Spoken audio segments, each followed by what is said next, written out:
2 minutes pour comprendre. Ça va pas bien, je me sens inflammé, mais je sais pas exactement décrire le truc. Alors, quelle différence entre une vraie inflammation et puis une sensation? C'est la question que je vais vous poser, docteur Isabelle Melki. Vous êtes rhumatologue pédiatre à Trousseau. C'est quoi finalement l'inflammation, ce sentiment? Dans les maladies inflammatoires, comme on en a parlé, le système immunitaire est déréglé et peut provoquer de l'inflammation qui peut se manifester par de la fièvre, de la chaleur, des rougeurs, de la fatigue. Ces symptômes sont très aspécifiques et peuvent se retrouver aussi dans d'autres situations. Les patients qui ont des maladies dites immunitaires, auto-inflammatoires, inflammatoires ou auto-immunes peuvent ressentir ces signes lorsqu'ils sont effectivement inflammés en crise de leur maladie ou en accès aigu.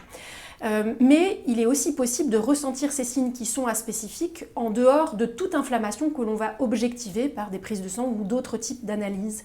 Et ces analyses vont pouvoir nous permettre d'identifier cette inflammation dans la prise de sang. A l'inverse, on peut très bien rencontrer des patients, que ce soit des enfants ou des adultes, qui vont ne rien sentir du tout et avoir effectivement des prises de sang ou des analyses qui vont objectiver cette inflammation.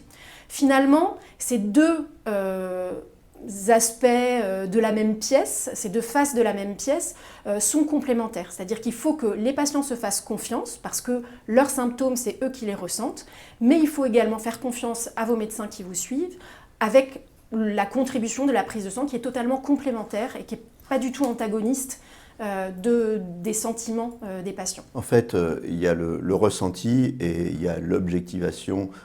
Et l'objectivation, c'est l'examen et notamment la prise de sang en ce qui concerne l'inflammation, c'est ça? Tout à fait.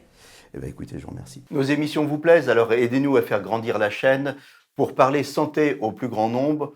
Partagez, likez, abonnez-vous.